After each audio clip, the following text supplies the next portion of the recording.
You know, the Fifth Street Arcade is a great place to shop local from a variety of different vendors. Coco's Chalky Paints is one such place, and believe me when I say you've never seen a shop like this.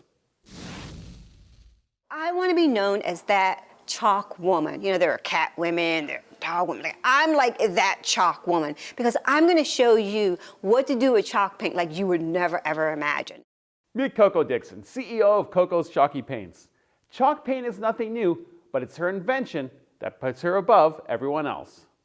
I started Coco's Chalky Paints probably about like 4 years ago. I have a powder that is an additive you put inside paint.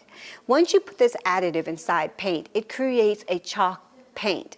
So the chalk paint is an amazing paint that you would use. Historically, people started using it to paint furniture. So a piece of furniture that I painted, because I'm a furniture painter, it used to take me 3 days to paint the furniture before chalk paint. So with my additive and with the addition of chalk paint, it takes me 4 hours.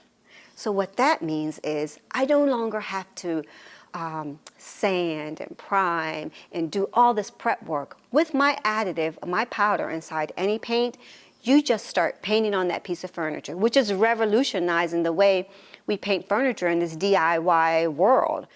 Coco was able to rent and transform the basement area, giving her an amazing 20,000 square feet of space. But just as she was about to have her grand opening, she got hit with 3 major setbacks.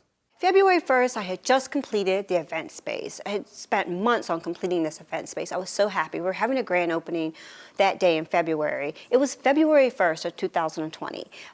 So we stepped outside of the doors and to just give it a rest before we finished setting up. And we heard a loud bomb go off. When we opened the doors, a car came through the brick wall. I mean, like, we were like, yo, is that a car? Like, wait, is that, like, it was utterly amazing. The person who was driving was in shock, got out, left the engine running, gas spewing everywhere. So that was February. Okay, and then March came with the pandemic.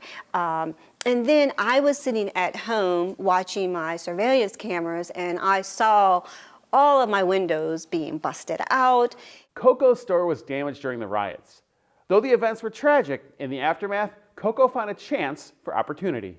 My favorite line is that you can replace things, but you can't replace people. I know the cause was, heartfelt for a lot of people, including me. But just to see the devastation of all the window and the glass. So when that happened, there were 3 people who actually moved out that were like really, that was like when you walk in the door, Coco's. And so I didn't want to look at the brick, the wall boarded up. So I thought, I bet I can do something really cool with that space. And then I did Coco's plants.